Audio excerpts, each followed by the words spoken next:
गुरुदेव की जय की जय। गुरु सत्ता को भाव भरा प्रणाम। आदरणीय हमारी शैलजी जी जो पूरे कार्यक्रम के संरक्षण, उन्हें भाव भरा सत प्रणाम। अत्रि शर्मा दीदी का भी भाव भरा आशीर्वाद, उन्हें सत प्रणाम। और आदरणीय शैला दीदी जो स्वभाव से ही सरल, व्यक्तित्व परिष्कृत और बहुमुखी प्रतिभा की धनी, उन्हें हम सभी की कौरबा उपजोन साथी अंबिका उपजोन की सारी बहनों की ओर से भाव भरा प्रणाम। साथ ही हमारे पूरे कार्यक्रम को एक इंटायर टीम की तरह जोड़ने का काम और उन्हें प्रेरणा भरने का काम, आदरणीय रूपाली दीदी को भी मेरा प्रणाम। और इस पूरे कार्यक्रम में संलग्न है और टीम के साथ आ रही हैं और अपना पूरा भरपूर एफर्ट्स दे रही हैं उन दीदियों को। और आज की टीम में शामिल सभी बहनों को मेरा प्रणाम।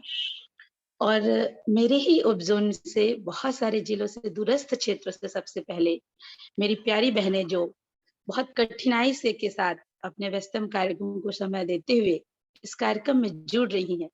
और असली में जो आज हमारा विषय है, जो आओ गढ़ संस्कारवान पीढ़ी के हम शिक्षण प्रशिक्षण कार्यक्रम में भाग ले रहे हैं, उसमें एक प्रतिमूर्ति जो माँ की भूमिका होती है, माँ एक सहज, कल दीदी ने बहुत ही अच्छा बताया कि कलश का रूप धारण करती हैं, वैसी दिव्य प्रतिमान मूर्तियां हमारी बहनें जहां जहां भी बैठी हैं, इस टीवी के माध्यम से हो, मोबाइल से, लैपटॉप से, उन सभी बहनों को उनकी टीम के साथ यहाँ पर निमंत्रण जो आप आई हैं हमारे शॉर्ट नोटिस में, आपको बहुत बहुत प्रणाम और सत सत अभिवादन कि गुरुदेव का आशीर्वाद इसी तरह मिले और हम अपने कार्यों को ऐसी ही गति दें। आज की कार्यशाला हमारी विशिष्ट होने जा रही है क्योंकि वास्तव में ये सूर्य का एक दिन है, प्रकाशमय उदीयमान।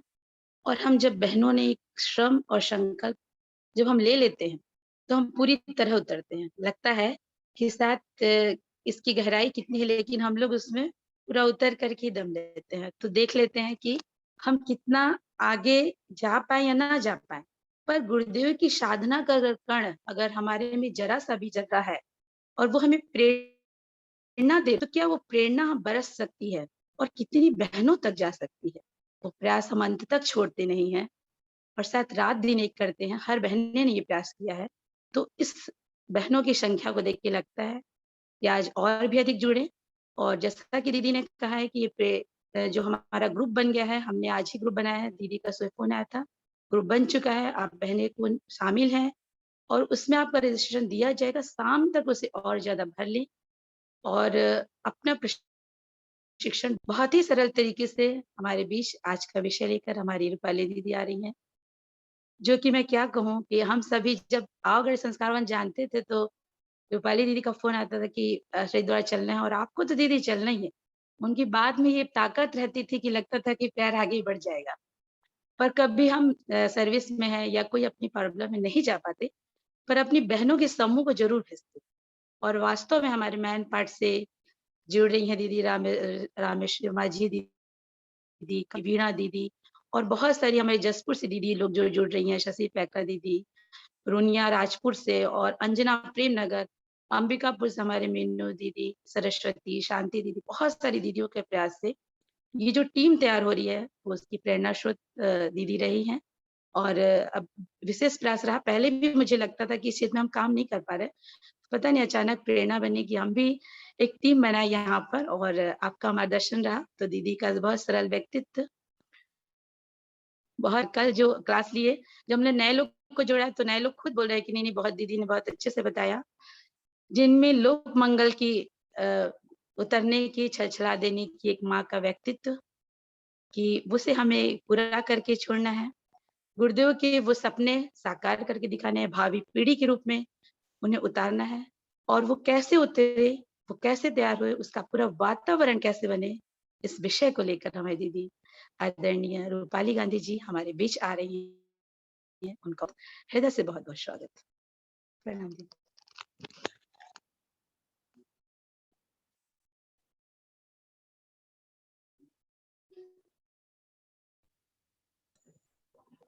दीदी आपका माइक बंद है।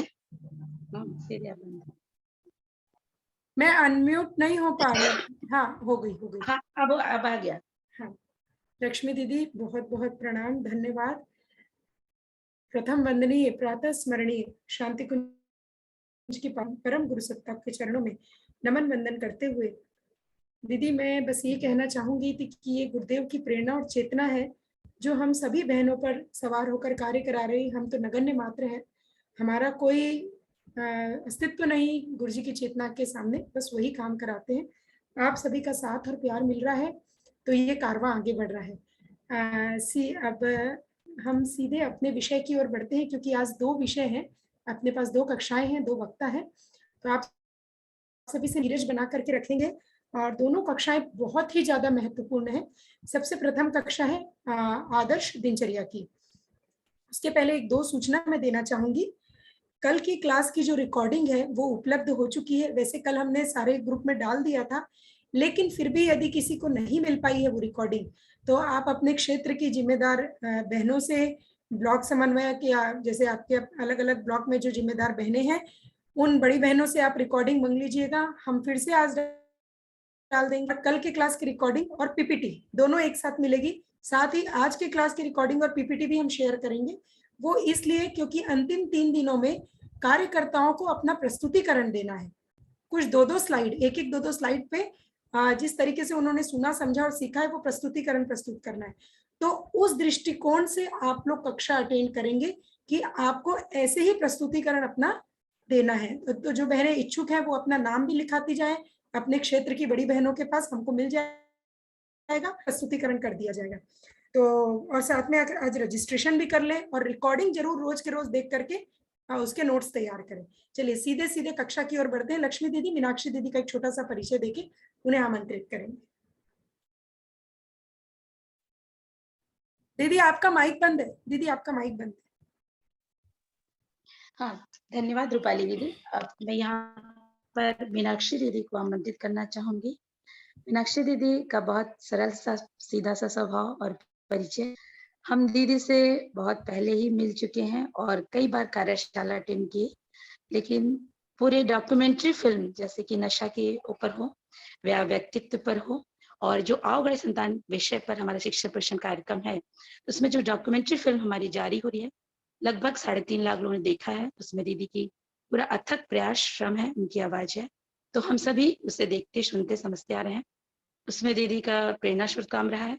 साथ ही दूरस्थ क्षेत्रों में कहीं भी जगदलपुर से लेकर इधर पत्थलगांव, सीतापुर, आवगढ़े, मैं हर क्षेत्र में दीदी का देखती रहती थी। उसमें प्रोग्राम दीदी के इस क्षेत्र में चलते रहते हैं और बहनों को उन्होंने बहुत अधिक जागृत किया है और इस कार्य हेतु प्रेरित किया है। तो लोक मंगल की दिशा में सदैव अपनी दिशा को समर्पित करते हुए बहुत ही अपना संकल्प की धनी है और कठिन संकल्प लेती हैं और कर गुजरती हैं उसमें आगे।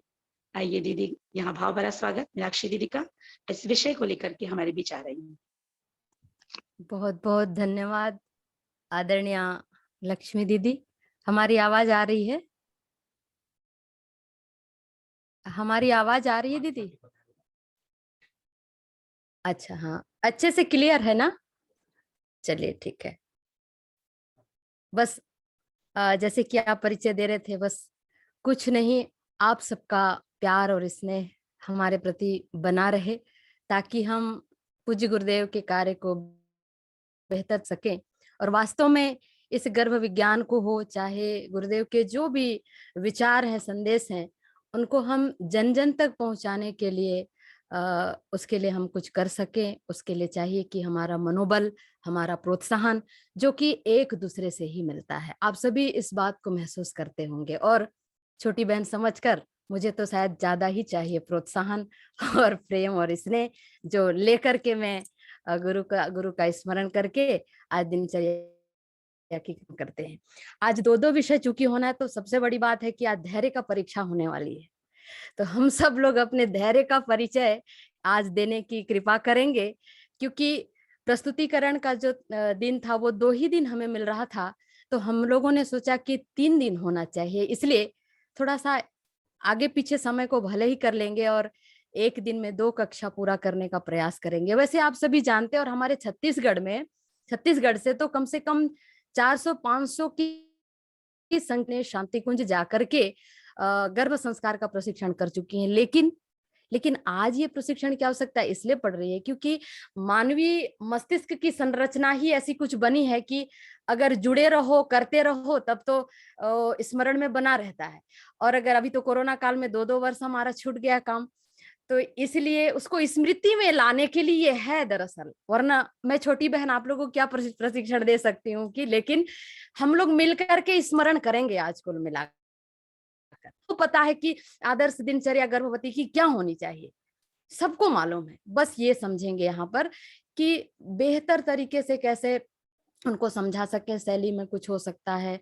और कुछ नई चीजों को मैं आज जोड़ रही हूँ, कुछ चीजें जो हो सकता है कुछ लोगों को पहले से ही पता हो, कुछ के लिए नया हो सकता है। तो आइए, गुरु सत्ता का चूंकि स्मरण हो चुका है, फिर भी मुझे भी शक्ति चाहिए ताकि मैं उनके इस दिव्य संदेश को, ऋषियों के संदेश को आप तक जा सकूं। उसके लिए एक बार पूज्य गुरुदेव का स्मरण कर लेते हैं। ओम गुरुर्ब्रह्मा गुरुर्विष्णुः गुरुरेव महेश्वरः गुरुरेव परब्रह्म तस्मै श्री गुरुवे नमः। संभवं संभव कर्तुमुद्यतं प्रचंड झंझावृतिरोध सक्षमं युगस्य निर्माण कृते समुद्यतं परं महाकालममुं नमाम्यहं परं महाकालममुं नमाम्यहम्। परम पूज्य गुरुदेव, परम वंदनीय माता जी एवं ऋषि सत्ताओं की सूक्ष्म उपस्थिति, सूक्ष्म संरक्षण में आयोजित इस ऑनलाइन कार्यशाला के द्वितीय दिवस में कोरबा और अंबिकापुर उपजोन से जुड़ी हमारी सक्रिय कार्यकर्ता बहनें ही अधिकांश दिख रही हैं, भाई भी होंगे, तो सभी भाइयों बहनों का मैं हृदय से अभिनंदन करती हूँ, स्वागत करती हूँ। आइए सीधे ही हम कक्षा हैं। स्क्रीन शेयर कर रही हूँ, ये वाला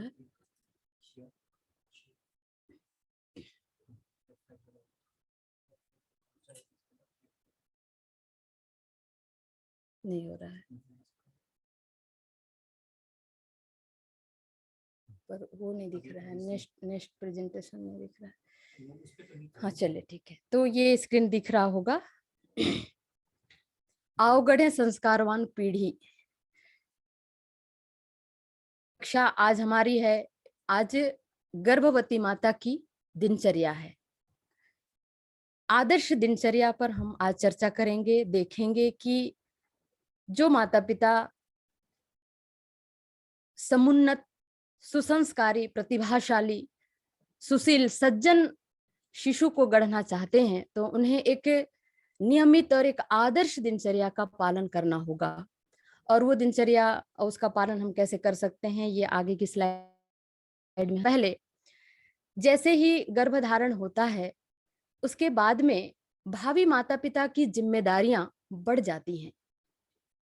कुछ उनको अपने जीवन में नए सूत्रों को अपनाने होते हैं और कुछ कार्य उनके लिए निषेध हो जाते हैं। लेकिन मार्गदर्शन के, जानकारी के अभाव में, या ये कहें कि पाश्चात्य सभ्यता के बढ़ते प्रभाव के कारण भावी माता पिता जो है अपने आप को इस दृष्टि से कई बार आते हैं।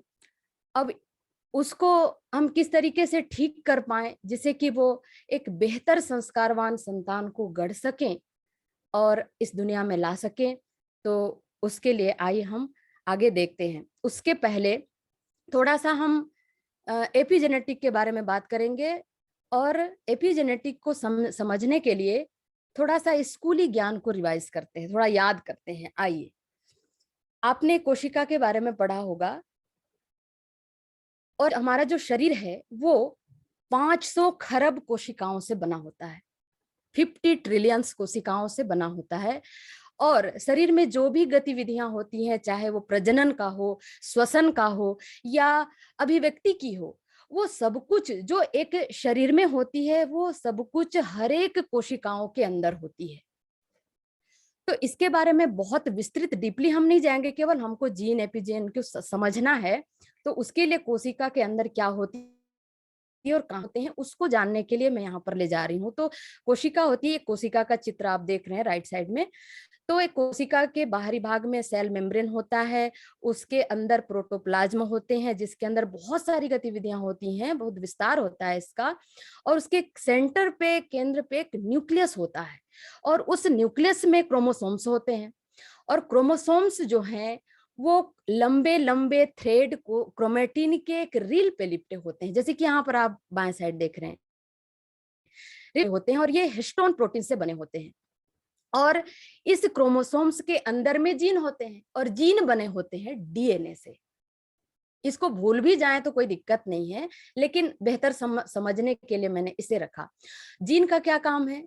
जीन जो है ये हमारे जीवन से संबंधित जो भी सूचनाएं हैं उनको ये लेकर के चलता है, उसको धारण करके रखता है।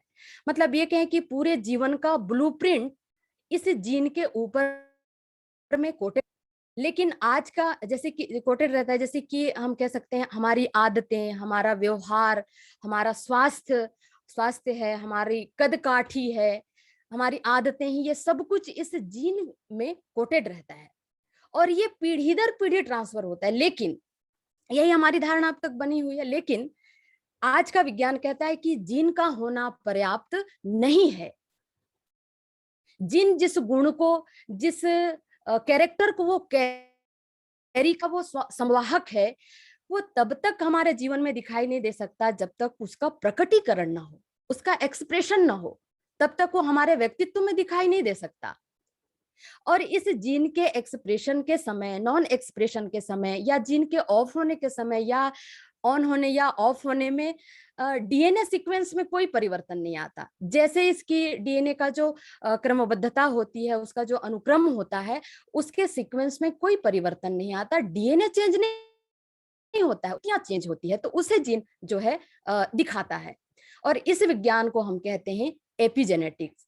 इसलिए शायद इसका जो शाब्दिक अर्थ है वो ऑन टॉप ऑफ जेनेटिक्स है, कि जीन के ऊपर का वो विज्ञान जो दरअसल जीन के ऑन होने या उसके एक्सप्रेशन या नॉन एक्सप्रेशन के लिए जो जिम्मेवार है, वो स्वयं, वो एपिजेनेटिक स्वयं एनवायरमेंटल सिग्नल पे प्रभावित होता है, उसके फैक्टर से प्रभावित होता है। तो वो कौन कौन से फैक्टर हैं, कौन कौन से कारक हैं जो एपिजेनेटिक को प्रभावित करते हैं? जैसे कि डाइट है, हमारा आहार कैसा है, स्वस्थ सात्विक है, शुद्ध है, या फिर हम जंक फूड खाते हैं?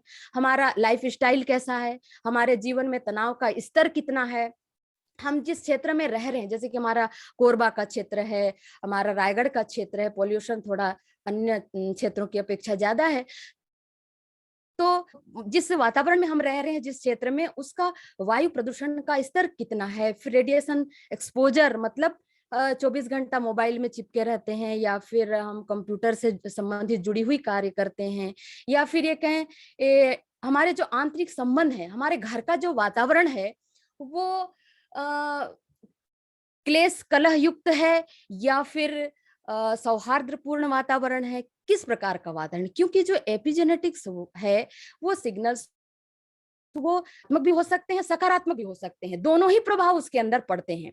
इसलिए किस प्रकार के वातावरण है, कैसा जीवन शैली है, कैसा तनाव है, इस सब पर प्रभाव पड़ता है।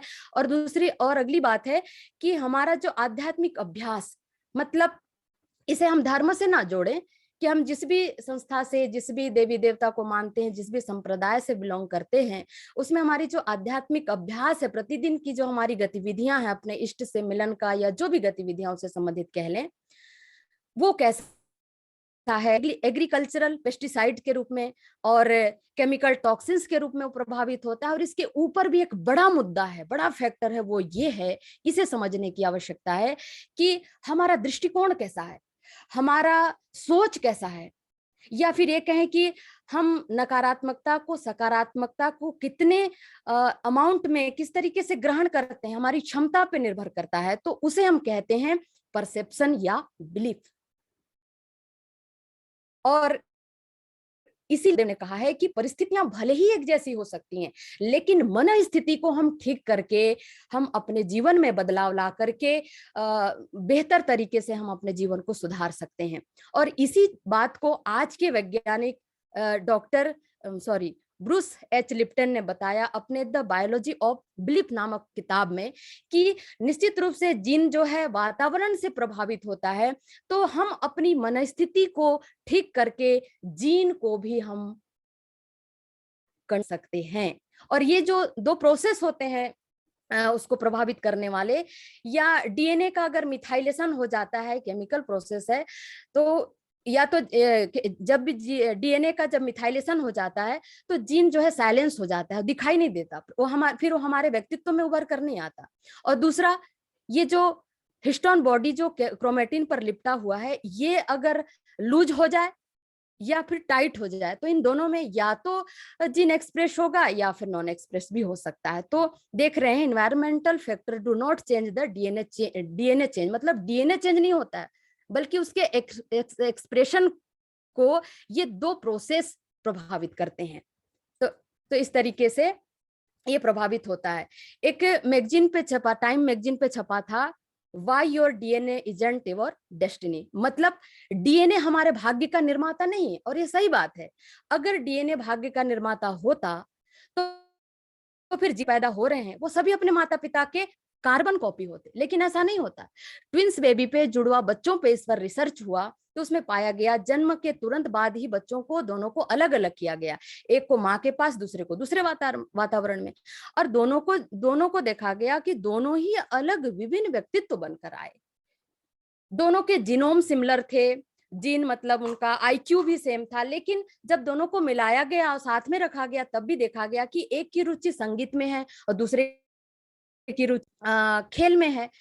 तो कहने का अर्थ ये है कि जिस वातावरण में बच्चे पले, तो और उनकी जो नकारात्मकता या सकारात्मकता को ग्रहण करने की क्षमता ने, दृष्टिकोण ने, उनकी सोच ने उनको अलग व्यक्तित्व बनाया, विभिन्न व्यक्तित्व बनाया। तो इसी तरीके से वो दोनों बच्चे ही स्वतंत्र व्यक्तित्व बने, क्योंकि हर एक व्यक्ति अपना स्वतंत्र व्यक्तित्व लेकर के आता है। और इसी पृष्ठ में छपा था, डॉक्टर लार्स ओलो बैग्रेन ने कहा कि गर्भवती माता की आहार कैसी है, दिनचर्या कैसा है, उसकी जीवन शैली कैसी है, ये सब कुछ गर्भवती माता का ये जो भी गतिविधियां हैं, ये केवल गर्भस्थ शिशु को ही नहीं बल्कि उसके 3 पीढ़ियों को प्रभावित करता है। मतलब हम जैसे सोच रहे हैं ना कि एक सुसंतति के निर्माण के लिए प्रयास कर रहे हैं, तो हम गर्भवती माताओं को समझाएं कि देखिए, आपकी जो दिनचर्या है, आपका आप जो गर्भावस्था में जो कुछ भी कर रहे हैं शिशु को श्रेष्ठ बनाने, वो केवल आपके गर्भस्थ शिशु के लिए ही नहीं है ये प्रयास, बल्कि आने वाली 2 पीढ़ियों के लिए आप प्रयास कर रहे हैं। तो सोचिए, आओ गढ़े संस्कारवान पीढ़ी हमारा कितना बड़ा महत्वपूर्ण कार्य है, कितना महत्वपूर्ण कार्य है कि हम यहाँ पर एक व्यक्ति या एक सुसंतति का निर्माण नहीं कर रहे हैं, बल्कि पूरी पीढ़ी का निर्माण कर रहे हैं। और ऐसी पीढ़ी का निर्माण करके भारत के उज्जवल भविष्य के लिए भारत के हाथों में सौंपने की तैयारी कर रहे हैं। तो हम अपने आप को, सभी कार्यकर्ता बहनें, सौभाग्यशाली महसूस करें, कितने बड़े कार्य को अंजाम दे रहे हैं। और इसे लेकिन किस भाव के साथ हम काम करते हैं और कैसे हम गर्भवती को समझा पाते हैं, ये हमारे ऊपर निर्भर करता है। तो इसलिए गर्भस्थ शिशु का शरीर जो है कंप्यूटर है, और उसका हार्डवेयर जो है जीनोम है, और सॉफ्टवेयर जो है वो उसके पूरे जीवन को रीप्रोग्राम करने वाला एक सॉफ्टवेयर है। मतलब उसका जो एपिजीनोम है वो पूरे जीवन को बदल कर रखने वाला वो इकाई है। यहीं पर रख दीजिए। तो इसलिए हम ये कह सकते हैं कि ये संसार है और ह्यूमन लाइफ इज मूवी, हमारा जीवन एक नाटक है। तो चूंकि सभी कोशिकाएं एक इकाई हैं, इसलिए सभी कोशिकाएं जो है अदाकार अदाकारा हैं, और उनका स्क्रिप्ट जो है डीएनए के रूप में है और जीन के रूप में उनका डायलॉग है, और एपिजेनेटिक जो है उसका डायरेक्टर है।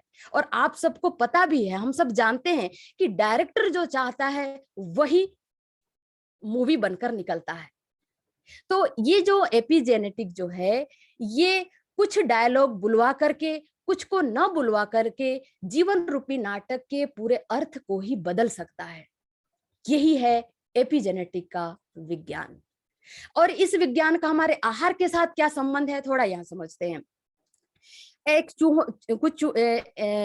अगूटी जीन के ऊपर प्रयोग किया गया। अगूटी जीन, माउस जो है वो अगूटी जीन होता है, जो इंसानों में भी होता है और चूहों में भी।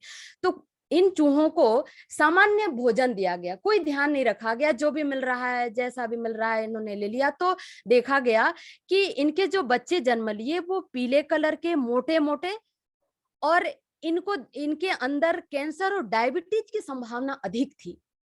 लेकिन जब इन्हीं चूहों को फॉलिक एसिड और विटामिन B12 से युक्त पौष्टिक आहार जब दिया गया, तब इन चूहों के जब बच्चे जन्म लिए तो भूरे भूरे कलर के, यहाँ पर आप देख, कत्थई कलर के छोटे छोटे और स्वस्थ चूहे पैदा हुए, और इनमें कैंसर और डायबिटीज की संभावना बिल्कुल नहीं थी। तो आहार का कितना महत्वपूर्ण योगदान है हमारे गर्भवती माताओं के लिए, इसे हम बेहतर समझ पाएं और उसे जाकर के हम उन्हें बताएं। क्योंकि अगर गर्भावस्था में किसी प्रकार के पौष्टिक आहार की डेफिशिएंसी यदि गर्भवती माता को हो जाए, तो यहीं पर गंभीर बीमारियों का सूत्रपात हो जाता है गर्भावस्था से ही। इसीलिए पौष्टिक आहार के लिए भी हम प्रेरित करेंगे। यहाँ पर वही बात दिखाई जा रही है। और कल बहुत अच्छे से आहार के ऊपर में आदरणीय हमारी शोभना जी कक्षा लेंगी, तो आप कल भी अटेंड कीजिए। जरूरी नहीं है कि मोटी मोटी बात हम समझ लेते हैं कि हाँ साहब ये गर्भ का आध्यात्मिक ज्ञान विज्ञान बता दिया, थोड़ा सा गर्भ संवाद, ये ऐसा नहीं होता है। आपके पास, हमारे पास जितनी जानकारियां होंगी उतने बेहतर तरीके से हम कम समय में भी बहनों को समझा सकते हैं। इसलिए हमारे पास जानकारियां अधिक होनी चाहिए। अब भावनाओं का क्या प्रभाव पड़ता है, इस पर भी रिसर्च हुआ ज्यूरिक विश्वविद्यालय में। तो उसमें उन्होंने कुछ ऐसे चूहों पर रिसर्च किए कि जो चूहे तुरंत प्रसव के बाद में अपने बच्चों को चाट चाट कर प्यार किया था, और चाट चाट कर प्यार करने के बाद में जब इनके बच्चे बड़े हुए तो बड़े साहसी थे, पाया गया बड़े साहसी, खुशमिजाजी, और विपरीत परिस्थितियों में भी परेशानियों को सहन करने की क्षमता उनमें देखी गई। और जब यही छोटे छोटे चूहे जब ये बड़े हुए, और बड़े होने के बाद में जब ये खुद माँ बने, तब इन्होंने भी अपने बच्चों को खूब चाट चाट कर प्यार किया। बच्चे भी वैसे ही बनते गए। मतलब पीढ़ी दर पीढ़ी जो है गुणों का ट्रांसफर हो रहा था। तो इसी स्टडी को मनुष्य के ह्यूमन स्टडी के साथ में जोड़ा गया, कोरिलेट किया गया।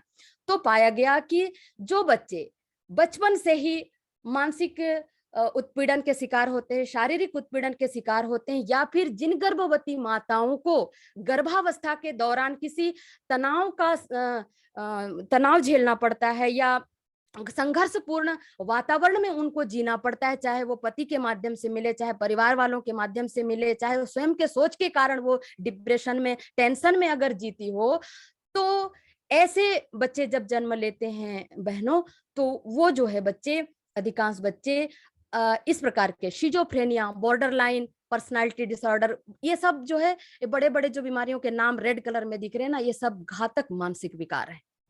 तो ये माँ खुश रहे, इसके लिए जरूरी है कि माँ खुश रहे और माँ को खुश रखने का प्रयास भी किया जाए। तो ये घर वालों की भी जिम्मेदारी है और माँ की स्वयं की भी जिम्मेदारी है कि वो अच्छे वातावरण में रहे और वो भी अपने बच्चों को अच्छे से प्यार करे।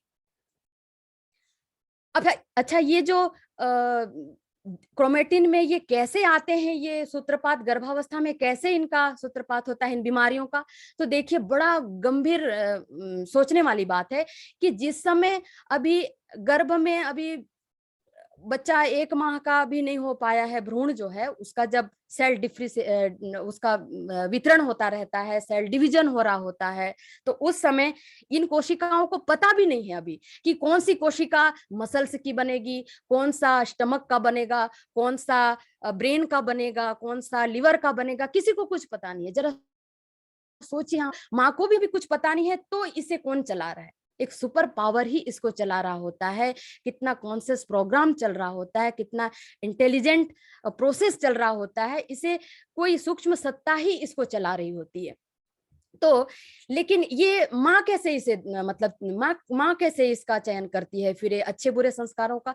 तो वो है किसी न किसी रूप में उसके अचेतन मस्तिष्क से जीन का सिलेक्शन करती है। रिसर्च में पाया गया कि वो जीन का चेतन अचेतन हर दृष्टि से जीन का सिलेक्शन कर रही होती है। तो इसलिए निवेदन किया जाता है कि गर्भावस्था के जो शुरुआत के जो 16 वीक मतलब 4 माह, ये इतना महत्वपूर्ण समय और इतना सजगता के साथ इसे पूरा कर मतलब ध्यान देने की आवश्यकता है कि जिस समय कान बन रहे हैं, किडनी बन रही हो, हार्ट बन रहा हो, अंग बन रहे हो, शरीर का जो ढांचा बन रहा हो, फेफड़े बन रहे हो, प्रजनन अंग का निर्माण हो रहा है, ऐसे समय में अगर माँ को कोई तनाव दिया जाए, कोई उसके साथ में कोई उसको गलत व्यवहार करे या घर का वातावरण क्लेशपूर्ण हो, तो ऐसे में जो बच्चे आएंगे या जैसे जीन का सिलेक्शन होगा, फिर वो बच्चे कैसे पैदा होंगे, किस टाइप के निकलेंगे। इसलिए वो बच्चे अगर गलत संस्कारों को लेकर के आ रहे हैं तो फिर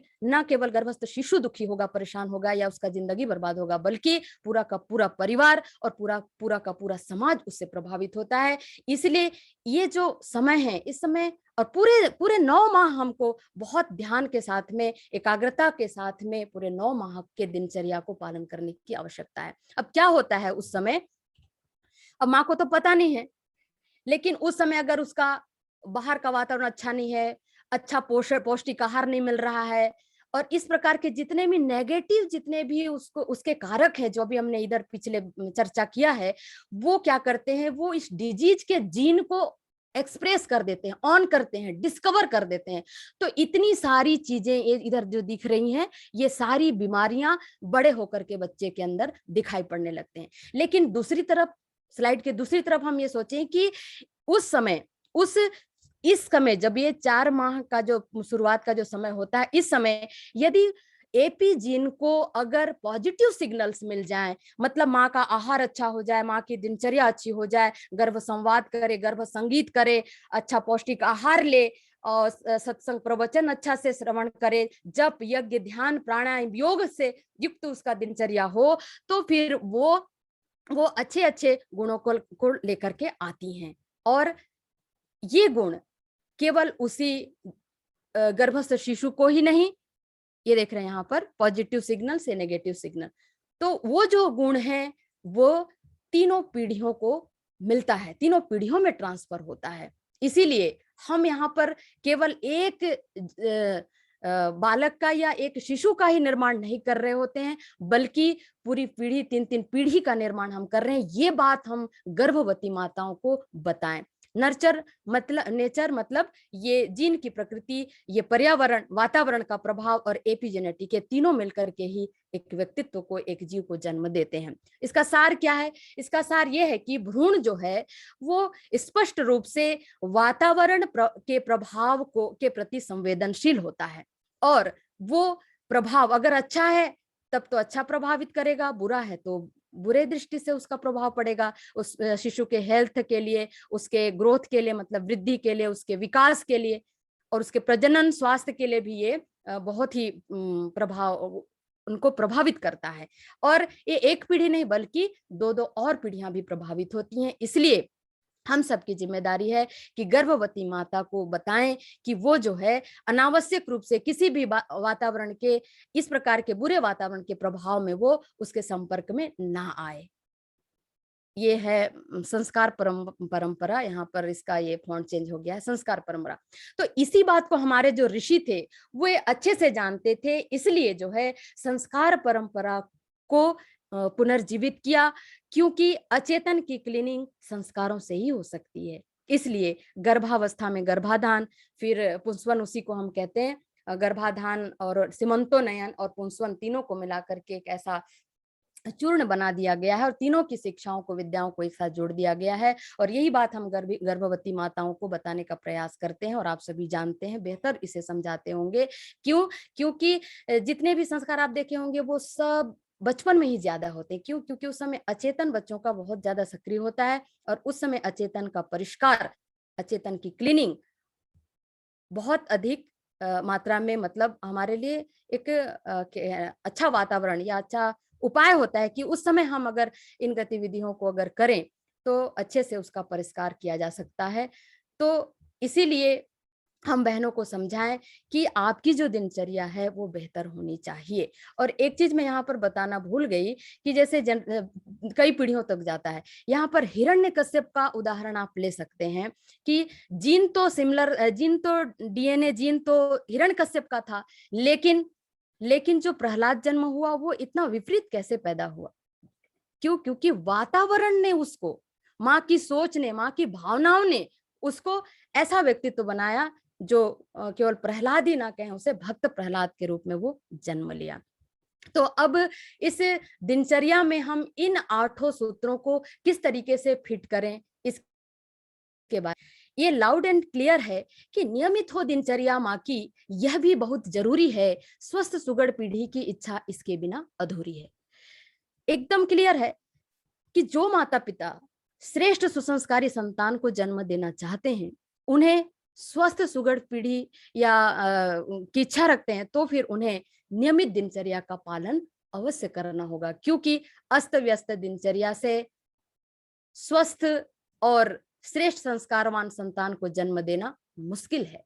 इसीलिए आदर्श दिनचर्या का पालन हमें बताना है कि आदर्श दिनचर्या क्या होती है। निश्चित रूप से माँ कयाधु और माँ सुनीति ने अपने जीवनचर्या में ऐसे दिनचर्या का उन्होंने पालन किया होगा, जिसके कारण ही ध्रुव प्रहलाद जैसे श्रेष्ठ संतानों को उन्होंने जन्म दिया था। अब हमें करना क्या है, इस पर मोटे मोटे रूप से देख लेते हैं। सबसे पहले माँ जब सो करके उठे तो युग ऋषि पंडित श्री राम शर्मा आचार्य जी, हमारे जो गुरुदेव हैं, उन्होंने बताया है कि पूज्य गुरुदेव ने 2 संध्या बताई। एक है आत्मबोध की साधना, जिसे उठने के तुरंत बाद करना है, और एक साधना है तत्वबोध की, जिसे सोने के पहले करना है। तो ये साधना बहुत ही महत्वपूर्ण है। और आपको बता दें कि ये दिनचर्या जो हम बात कर रहे हैं या एपिजेनेटिक की बात किए, ये सब कुछ हमारे लिए भी लागू होता है, क्योंकि एपिजेनेटिक जो है वो केवल गर्भावस्था में ही काम नहीं करता, बल्कि पूरे जीवन भर काम करता है। इसीलिए तो ऋषियों ने समय समय पर एक विशेष मोड़ पर संस्कारों की विधा बताई है, ताकि उसे जीवात्मा निरंतर कसाय कलमशों से मुक्त होता चले और उसका निरंतर प्रगति होता चले, विकास होता चले। इसलिए ये दिनचर्या हमारे लिए भी, आपके लिए भी है। आत्मबोध की साधना केवल गर्भवती के लिए नहीं, और आपको ये भी समझाना है हमको, गर्भवती माता को, कि आत्मबोध की साधना केवल गर्भावस्था में ही नहीं बल्कि जीवन भर करना है। यही तो शिशु को सिखाने की बात कर रहे हैं कि जीवन भर वो आत्मबोध की साधना करे। और आत्मबोध की साधना क्या है, इस पर समझते हैं। आत्मबोध की साधना का मतलब है स्वयं का बोध होना। सभी विचारकों ने ज्ञान का एक ही स्वरूप बताया है, वो है आत्मबोध की साधना। स्वयं के बारे में जान लेने के बाद में और कुछ भी जानना शेष नहीं रह जाता। हमारे जीवन का एक तरीके से अगर लक्ष्य कहूं, उद्देश्य कहूं, तो आत्मबोध का होना ही है। और 3 प्रश्न गुरुदेव पूछने के लिए कहते हैं कि हमको जो ये अन्य जीव जंतुओं की अपेक्षा हमको जो इतना विशिष्ट बनाया है, उसके पीछे कारण क्या है? दूसरा प्रश्न, इतनी सारी साधन संपदाएं, प्रतिभा जो भगवान ने दिया है, क्या इसका मैं अकेले उपयोग करूं तो क्या हर्ज है? और तीसरा प्रश्न अपने आप से पूछना चाहिए कि ये जो सुर दुर्लभ जीवन मुझे मिला है, क्या मैं इसका सदुपयोग कर पा रही हूँ?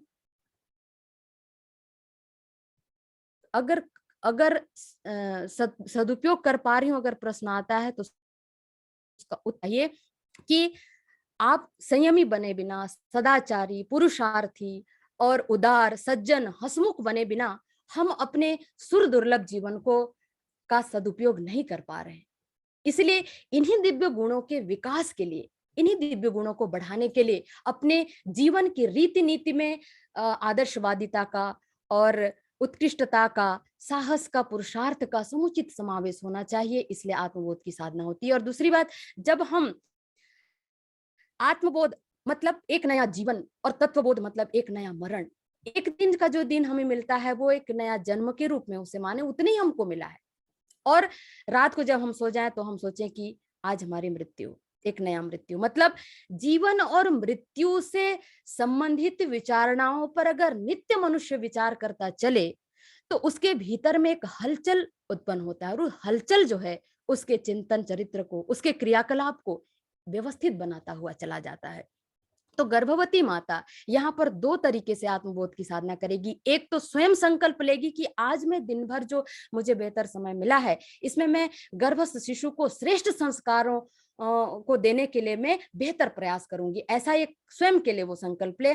और दूसरा, शिशु को साथ लेकर के प्रार्थना करे कि आओ प्यारे, या आओ शिशु, जिस रूप में भी वो बुलाती होगी, तो आओ प्यारे, हम परमात्मा का धन्यवाद करते हैं कि परमात्मा जो है हमें एक नया जीवन देकर के हम पर बहुत बड़ा उपकार किया है, और हम जीवन के एक एक क्षण का और समय के एक एक कण का हम सदुपयोग करेंगे और बेहतर उसका लाभ उठाएंगे। ऐसा आत्मबोध शिशु को भी करना सिखाए और स्वयं संकल्प ले कि दिन भर वो शिशु को श्रेष्ठ संस्कार देने के लिए संकल्पित हो। और हम सबको भी आत्मबोध की, तत्वबोध की साधना अवश्य करनी चाहिए। और जब हम करेंगे तभी ही दहाड़ते हुए हम किसी को बता सकते हैं कि आप भी कीजिए, क्योंकि ये करते रहेंगे तभी किसी न किसी दिन निश्चित रूप से हमें बोध होगा।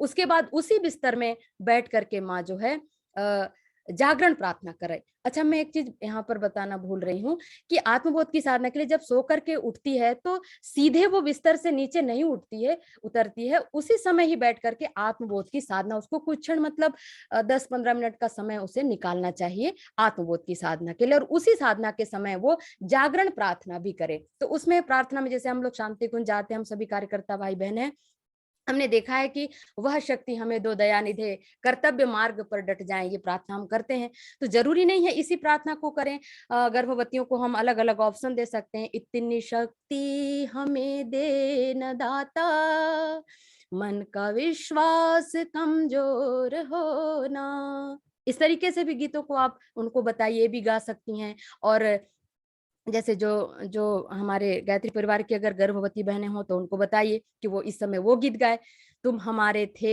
गुरुवर, तुम हमारे ही रहोगे। एक गीत है, बहुत ही प्यारा गीत है जो भैरवी में है, वो उसको भी गा सकती हैं। तो इस तरीके से ऑप्शन दें उनको कि 2 पंक्ति गा करके उठें। और जिस तरीके का चिंतन लेकर के हम दिन की शुरुआत करते हैं, वैसे ही हमारा दिन भर का दिन बीतता हुआ चला जाता है। उसके बाद में कर दर्शन, अभी ये सारी क्रियाएं, आत्मबोध की साधना, जागरण प्रार्थना और कर दर्शन, धरती का प्रणाम, आगे हम देखेंगे, सब कुछ उसी बिस्तर में 15 मिनट में ही, 10 मिनट में ही करना है उनको। ये तो आपको समझा रहे हैं, या आप जब उनको समझाएंगे तो समझाने के हिसाब से समय थोड़ा लग सकता है, लेकिन जब वो करने लगेंगी तो उतना समय नहीं लगेगा।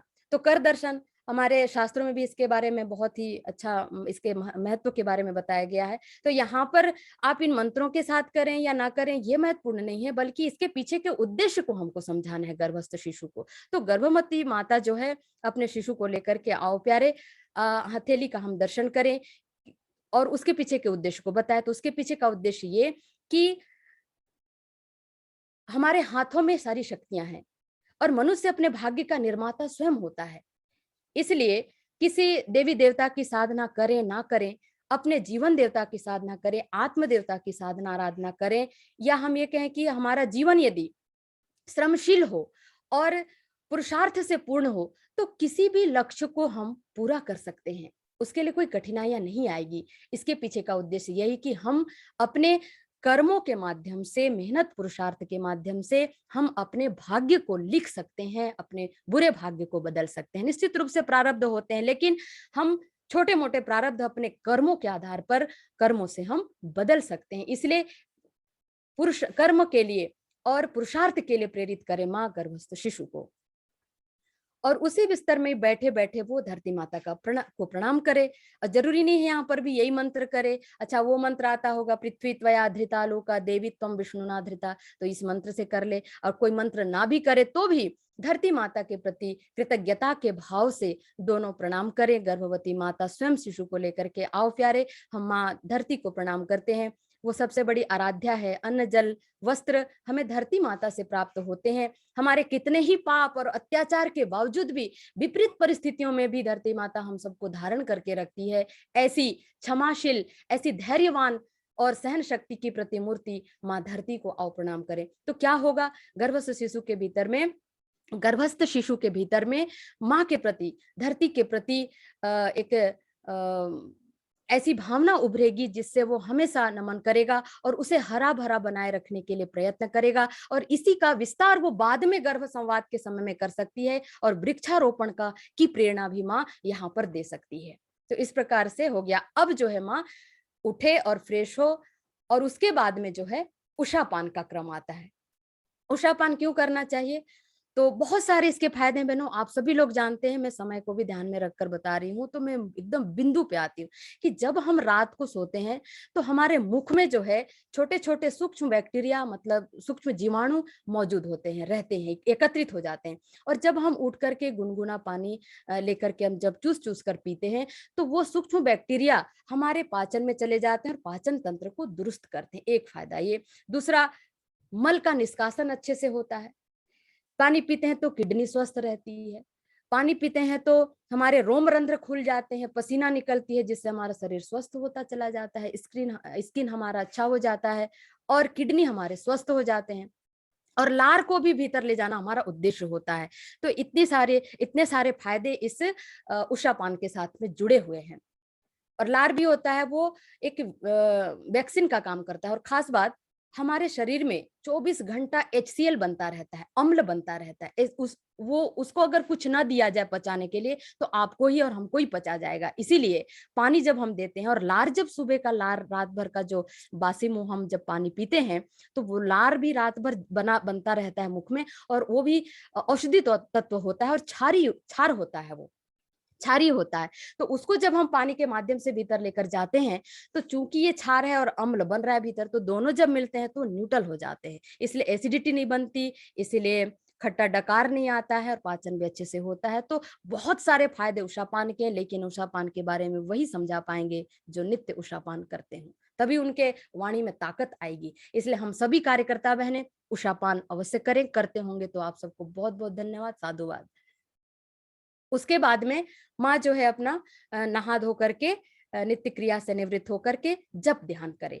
अब जप ध्यान का यहाँ पर बड़ा विस्तार तो नहीं कर पाएंगे, लेकिन आप सभी कार्यकर्ता बहनें हैं इसलिए इतना बताना पर्याप्त होगा कि जब हम किसी शब्द का जीभ से उच्चारण करते हैं तो मुख के ये जो बहुत सारे अंग होते हैं, कंठ, तालु, जीभ, जिह्वामूल होता है, दंत होता है, ओष्ठ होता है, ये सब कुछ कंपन करने लगते हैं, वाइब्रेशन।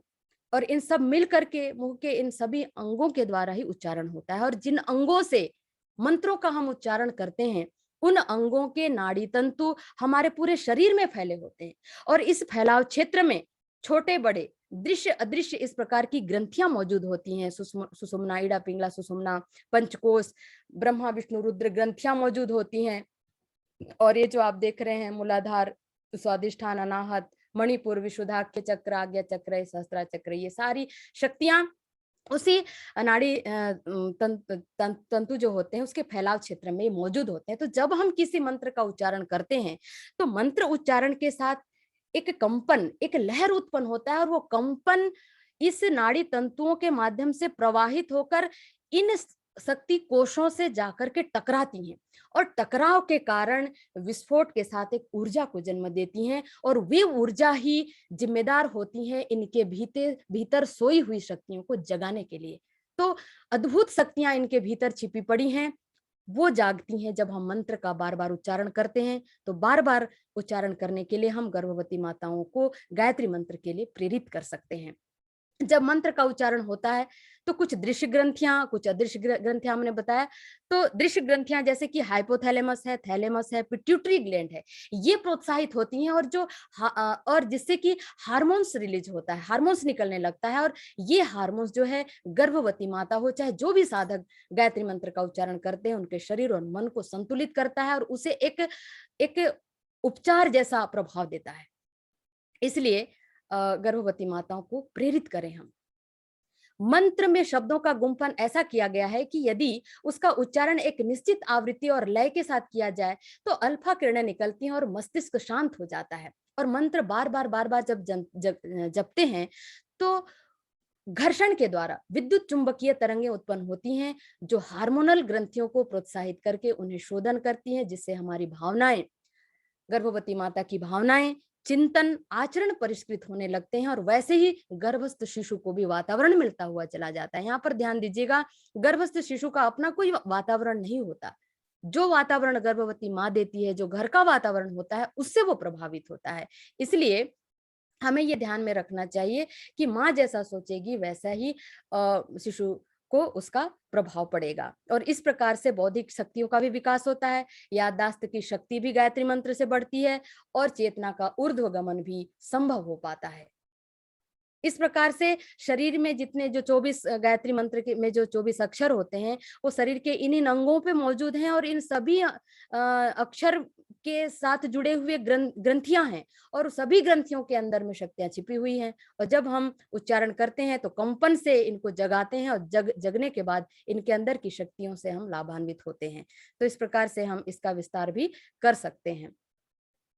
इसके बारे में महात्मा गांधी ने भी कहा है कि देखिए, गायत्री मंत्र का निरंतर जप रोगियों को अच्छा करने और आत्मा की उन्नति के लिए उपयोगी, गायत्री का स्थिर चित्त और शांत हृदय से किया गया जप आपत्ति काल में संकटों को दूर करने का प्रभाव रखता है। जब आप इन ऐसे कोटेशन को आप जब कार्यक्रम के समय बताएंगे तो जो लोग गर्भवती नहीं है उनको भी लगेगा कि अरे भाई, हम स्वस्थ हैं, हमारे साथ कोई आपत्ति विपत्ति कुछ नहीं है।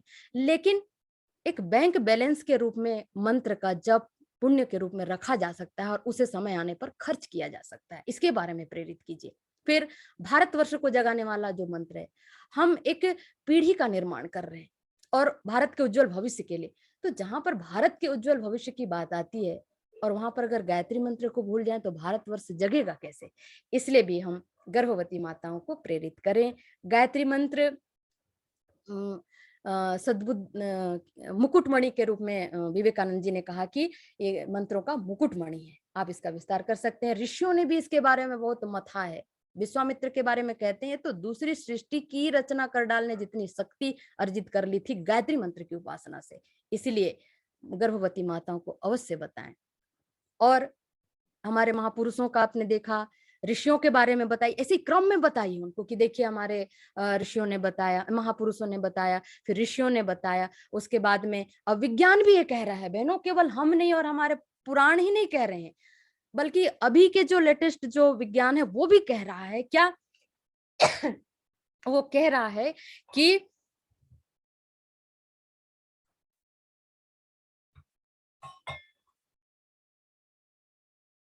जो उन्होंने एक रिसर्च किया था, एम्स का ये वो है रिसर्च की, उन्होंने एक मस्तिष्क के प्रीफ्रंटल कॉर्टेक्स भाग का अध्ययन किया था। उसका काम क्या है? उसका काम है, उस मस्तिष्क का उस क्षेत्र का काम है योजनाओं को बनाना, समस्याओं का समाधान करना, जागरूक रहना।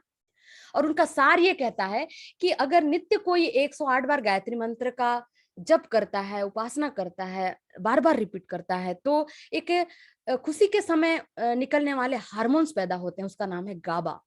और इसकी कमी जब हो जाती है तो व्यक्ति डिप्रेशन का शिकार हो जाता है, उसको नींद नहीं आती। इसलिए गर्भावस्था पूरा हार्मोनल्स का ही खेल होता है, हार्मोन्स चेंज होते रहते हैं। ऐसे में डिप्रेशन और टेंशन का आना स्वाभाविक है। ऐसे समय में गर्भवती माताओं को इस टेंशन डिप्रेशन से बचने के लिए हम उन्हें गायत्री मंत्र को एक औषधि की भांति दे सकते हैं और इससे शिशु के बौद्धिक विकास में भी सहायक होगा, क्योंकि हर रोज कुछ समय तक लगातार गायत्री मंत्र पढ़कर बौद्धिक क्षमता का अनंत विस्तार किया जा सकता है। ये बात कही गई है और ये बीज रूप में माँ गर्भस्थ शिशु को बताती हुई चले और बीज रूप में ही संस्कार उसके भीतर आ जाएंगे। तो जब वो जन्म लेगा तो वो भी गायत्री मंत्र का उच्चारण करेगा और अपनी बौद्धिक क्षमता का अनंत विस्तार करेगा, क्विक डिसीजन लेगा, सॉल्यूशन फाइंडर बनेगा, न कि प्रॉब्लम काउंटर। इसलिए अगर वो समाधान खोजक उसको बनाना चाहते हैं और क्विक डिसीजन ले सके, निर्णय लेने की क्षमता अगर उसके भीतर आ सके, तो उसके लिए चाहिए कि उसका दिमाग तेज हो और सद्बुद्धि युक्त हो। ऐसा नहीं कि बुद्धि हो तो केवल तर्क वितर्क करती रहती है बुद्धि। इसलिए विवेक उसके साथ होना चाहिए। विवेक मिलेगा सद्बुद्धि से और सद्बुद्धि तभी मिलेगी गायत्री मंत्र का जब जप होगा। दूसरे वैज्ञानिकों ने भी कहा है, आर्थर क्वेसलर ने कहा कि गायत्री मंत्र में 1000 परमाणु बमों की ताकत है।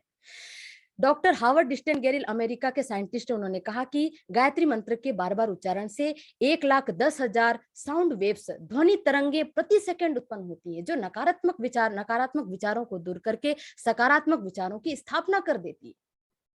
और न्यूरो साइंटिस्ट जेम्स हर्जेल जो स्पेन के हैं, उन्होंने अपने शोध को संस्कृत इफेक्ट नाम दिया। उन्होंने बताया कि प्राचीन मंत्रों को जपने से या स्मरण करने से या याद करने से संज्ञानात्मक कार्य से जुड़े मस्तिष्क क्षेत्र का आकार बढ़ जाता है, जिससे याद करने की क्षमता, सीखने की क्षमता, वोकेबलरी की क्षमता बढ़ने लगती है, कॉग्निटिव फंक्शन का ये विस्तार होने लगता है।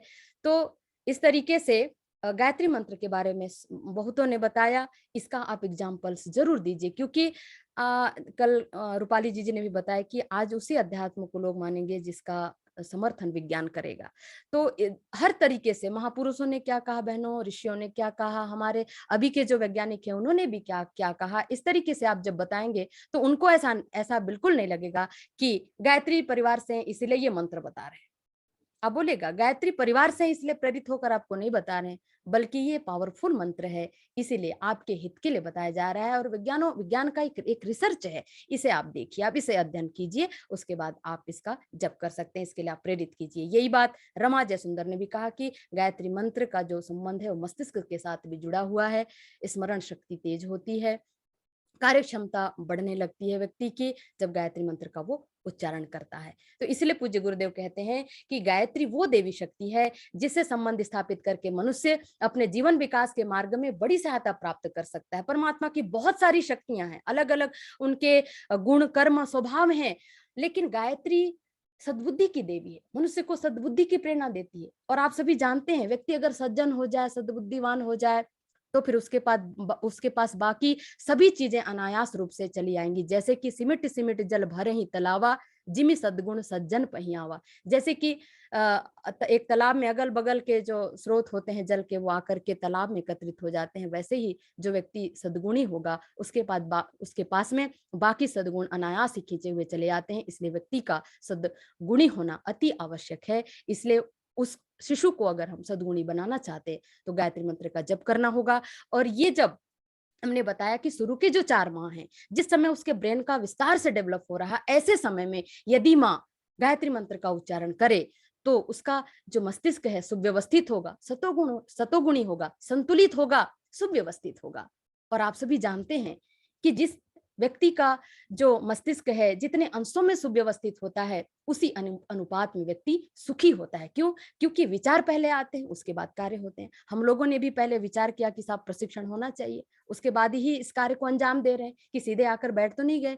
तो ऐसे ही पहले दिमाग में विचार आते हैं, फिर कार्य होता है। तो वैसे ही शिशु जब उसके मस्तिष्क सुव्यवस्थित होंगे तो वो सुखी होगा, क्योंकि अच्छा सोच पाएगा, जिससे अच्छा कर पाएगा, जिसका अच्छा परिणाम मिल पाएगा। क्यों? क्योंकि जैसा इनपुट हम डालते हैं वैसे ही हमको आउटपुट मिलता है। इसीलिए गायत्री मंत्र के लिए हम प्रेरित करें गर्भवती बहनों को। अब थोड़ा सा यज्ञ के बारे में जान लेते हैं। इसका बड़ा विस्तार है, उसको तो हम सभी जानते हैं, तो समय के अनुसार आप उसका विस्तार पक्ष भी रखें। देव पूजन, दान, संगतिकरण के लिए प्रेरित करें कि ये सब क्या होता है। इसके छोटे छोटे एग्जाम्पल्स भी आप समय हो तो आप दे सकते हैं। और हम सबके तो जीवन में यज्ञ और गायत्री रच पच गया है, और इसके एग्जाम्पल्स भी हमारे पास भरे पड़े हैं, और नहीं है तो ये किताबों मिल जाएंगे आपको उदाहरण। तो ये देख लीजिए थोड़ा सा। मंत्र शक्ति को अधिक व्यापक बनाना है तो यज्ञ के साथ जोड़ दिया जाता है, तो यज्ञ की जो पहुंच है वो दूर दूर तक हो जाती है। तो इसलिए देखिए यहाँ पर लिखा है कि जब मंत्र शक्ति यज्ञ के साथ जुड़ जाती है तो एम्पलीफायर और ट्रांसफार्मर जैसा काम करती है। जैसे कि हम एक व्यक्ति जैसे बोल रहा होता है, अगर उसका जो आवाज है उसको विद्युत के साथ जोड़ दिया जाता है, लाउड स्पीकर के साथ, तो वो हजारों को सुनाई देता है। बस वैसे ही मंत्र शक्ति भी यज्ञ के साथ जुड़ करके एम्पलीफायर और ट्रांसफार्मर जैसा काम करती है। शारीरिक रूप से लाभ जरूर बताइए, भौतिक आध्यात्मिक लाभ मिलेगा, ये तो मिलेगा ही, नहीं जानने से भी उसका लाभ मिलेगा उनको। आप शारीरिक और स्थूल लाभ ज्यादा बताइए, क्योंकि लोगों को स्थूल लाभ के प्रति ज्यादा आकर्षण है। वो जो नहीं दिख रहा है बाद में दिखेगा, उस पर विश्वास कम होता है, वो तो नहीं जानने पर भी उसका लाभ मिलेगा। आप जरूर बताइए कि देखिए आप यज्ञ करेंगे तो ये जो एड्रीनलिन है इसका स्तर कम हो जाएगा, एंडोर्फिन बढ़ जाएगा। ये हार्मोन्स होते हैं जो तनाव को कम करते हैं, थकान को दूर करते हैं, दिल की धड़कन को सामान्य रखते हैं, श्वास की गति सामान्य होती है, बीपी अच्छा होता है, बैलेंस होता है, पाचन सुधरता है, नींद अच्छी आती है, मानसिक रोगों से निजात मिलता है, ऑक्सीजन लेवल टॉक्सिन्स को नियंत्रित करता है, इस तरीके से बताइए। चेहरे पर चमक बढ़ती है, बताइए आपका शिशु जो होगा वो भी सुंदर होगा, बताइए। थायराइड का भी नियमन होता है। तो इस तरीके से आप यज्ञ का भी महत्व उसके साथ जोड़ें। फिर ये सारा चीजें आप कोटेशन के रूप में कुछ कुछ स्मरण करके हम बहनें रखें। और ये तो हम आपको विस्तार में दिखाने के लिए और पीपीटी में आपको दे देंगे ताकि आप इसका अध्ययन करें और दिमाग में रखें कि घी जलाने से क्या होता है और सूखे मेवे डालने से क्या होते हैं। इसका मैं यहाँ पर विस्तार करूंगी तो काफी समय लग जाएगा। इसलिए ये देखिए कि ये किस किस चीजों के लिए काम आते हैं। तो जो कुछ भी हम यज्ञ में डालते हैं वो कुछ भी चीज नष्ट नहीं होता। घी डालते हैं तो ऑक्सीजन मिलता है, रोग नष्ट हो जाते हैं। सूखे मेवे किशमिश के हम डालते हैं तो टाइफाइड के कीटाणु नष्ट हो जाते हैं। इसका बड़ा विज्ञान है, उनको बताइए। ये देखिए, ये माइनस माइनस क्या है, ये ऑक्सीजन है। ऋण आयनों की संख्या मतलब ऑक्सीजन लेवल बढ़ जाता है जहां पर यज्ञ होता है। जायफल जलाते ही ये कार्बन मोनोऑक्साइड जो पेट्रोल डीजल का जो धुआं होता है उसको सूक्ष्म और शुद्ध तत्वों में बदलने की ताकत जायफल में होता है। इसे अगर हम हवन सामग्री में मिलाकर करें तो हमारा घर का वातावरण अच्छा होगा। ये किसने कहा, ये सब आप अध्ययन कर सकते हैं। ऑक्सीजन देखिए, 1 तोला घी से 1 टन ऑक्सीजन की बात हमने सुनी थी, उतना ये ऑक्सीजन मिलता है। दूसरी बात ये हो गया स्थूल लाभ कि एक पर्यावरण दृष्टि से भी लाभ है। अब सोचेंगे कि हमको तो गर्भस्थ शिशु के स्वास्थ्य से मतलब है, पर्यावरण से क्या लेना है। अरे भाई, आप जिस दुनिया में शिशु को लाना चाहते हैं तो वो दुनिया, वो वातावरण, वो पर्यावरण जीने लायक भी तो होनी चाहिए ना। तो दूसरा कोई पर्यावरण का प्रदूषण दूर करेगा और आप शिशु को जन्म देंगे, ये तो गलत बात है। आप उन्हें बताइए कि ये आपकी भी जिम्मेदारी है। गायत्री परिवार की केवल नहीं है जिम्मेदारी, हर एक व्यक्ति की जिम्मेदारी की जो जहां पर है और वो कहीं ना कहीं पेट्रोल डीजल सब लोग उपयोग कर रहे हैं या आना जाना में उनकी सहभागिता हो रही है, तो कहीं ना कहीं पर्यावरण प्रदूषण में हम सबकी भूमिका है। तो उसको ठीक करने की जिम्मेदारी भी हम सबकी होनी चाहिए। तो आप इस दुनिया में शिशु को ला रहे हो तो जीने लायक श्वासें भी तो होनी चाहिए। तो वायु का प्रदूषण भी ठीक होता है यज्ञ से, बताइए। अब अभी जो वर्षा होती है वो अम्लीय वर्षा है जो हमारे सबके स्वास्थ्य के लिए, कृषि के लिए, जल के लिए, जीव जंतुओं के लिए, सबके लिए खतरनाक है। अभी वैज्ञानिक कहते हैं कि अम्लीय वर्षा जो स्वास्थ्य के लिए ठीक नहीं है, लेकिन यज्ञ के माध्यम से इस वर्षा को हम क्षारीय रूप में बना सकते हैं। क्या होता है, जब हम यज्ञ करते हैं तो यज्ञ का जो धुआं है वो वायुमंडल में एक परत बना देती है और उस परत से होकर के जब बारिश होती है तो उसे हम कहते हैं क्षारीय वर्षा, उसे हम कहते हैं प्राण पर्जन्य वर्षा। और वो सबके लिए लाभकारी होता है और उसी से जल की शुद्धि भी होती है, मृदा की शुद्धि भी होती है और सबके लिए वो उपयोगी होती है। इसलिए पर्यावरण में भी इसकी बड़ी भूमिका है। वातावरण का परिष्कार मतलब जहां पर यज्ञ होता है, जहां पर मंत्र का उच्चारण होता है। पूज्य गुरुदेव ने एक बात कही थी कि हर घर को बेटा देव मंदिर बनाना होगा और हर घर को तीर्थ बनाना होगा। तो जहां पर जिस घर में मंत्र का उच्चारण होगा वो घर देव मंदिर बन जाएंगे और जहां पर जिस घर में नित्य यदि यज्ञ हो रहे हैं तो वो उस घर को हम तीर्थ बना लो, वो घर तीर्थ हो जाएगा। इसीलिए यज्ञ और गायत्री जहां भी होंगे वो तीर्थ और देव मंदिर बन जाएंगे।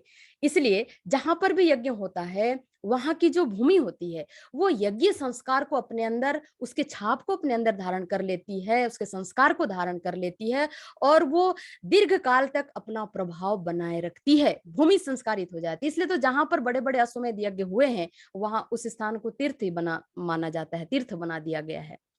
तो वो अपना प्रभाव जो है दीर्घ काल तक बनाए रहते हैं। और जब हम एक साथ यज्ञ करते हैं तो व्यक्तिगत चिंतन तो ठीक होता ही है, लेकिन साथ में जब हम परिवार वाले यज्ञ करते हैं, बीच बीच में साप्ताहिक हो, महीने में एक बार हो, इस प्रकार से अगर करते हैं तो पारिवारिक सद्भावना बढ़ती है, सहयोग सम्मान का भाव बढ़ता है और अगल बगल वाले आ जाते हैं, सामाजिक समरसता का भी बनने लगता है। तो क्या करें, तो कभी कभी आप दीप यज्ञ कर लें। जिनको लोभान करके जो लोग करते होंगे उनको इससे बताइए। कैंडल जलाकर जो बहनें करना चाहती होंगी उनको इसके रूप में बताइए, क्योंकि यहाँ भी सामग्री जल रही है, मोमबत्ती जल रहा है, तेल जल रहा है यहाँ पे, तो यहाँ पर भी यज्ञ हो रहा है। बस आप क्रिया रूप में कुछ नहीं कर रहे हैं, लेकिन यहाँ पर क्रियाएं चल रही है, तो इस रूप में कर सकते हैं। थोड़ा सा समय हो तो आप बड़ा यज्ञ के लिए भी व्यवस्था बनाने के लिए उनको कहिए। गर्भ पुष्टि, गर्भ पोषण के लिए इस प्रकार से सामग्रियां लेकर के बराबर बराबर मात्रा में इसको जौ कूट बना करके बराबर बराबर मात्रा में 30 ग्राम ले, सामान्य हवन सामग्री 10 ग्राम, 30 ग्राम घी के साथ मिला करके नित्य यज्ञ करें और वहां पर बैठ करके प्राणायाम करेंगे तो निश्चित रूप से उसका लाभ मिलेगा। दूसरी बात, प्रतिदिन संपूर्ण यज्ञ करने में यदि आपको ये समस्याएं हैं, समय की कमी है, कर्मकांड का अभ्यास नहीं हो पाता, सामग्री सुविधा ये सब व्यवस्था में अगर दिक्कत आती है, तो आप एक काम कर सकते हैं कि एक छोटा यज्ञ आपको बता रहे हैं, उस छोटे यज्ञ को भी आप अपना सकते हैं। तो वो छोटा यज्ञ कैसे होगा? बहुत अच्छा है, आप गांव की बहनों को बता सकते हैं, वो खुद से ही गोमय कुंड इस प्रकार तैयार करके पूरे 365 दिन के लिए 365 कुंड बना के रख लेंगे। और आप सामग्री कहाँ से मिलेगी? सामग्री आप उनको उपलब्ध कराइए। उसके लिए क्या व्यवस्था चाहिए रहेगा? ये पाटा, ये कुंड अगर नहीं भी है, वास्तु की दृष्टि से ये ठीक होता है, अच्छा होता है, लेकिन कोई बात नहीं, ये दोनों नहीं है तो भी ऐसा धूपदानी हर जगह हमारे छत्तीसगढ़ में उपलब्ध है। तो इसके साथ में एक ऐसा स्टैंड चाहिए, ये कुंड चाहिए, सामग्री चाहिए, घी चाहिए, थोड़ा नारियल तेल। अब देखते हैं किस तरीके से इसको हम कर सकते हैं।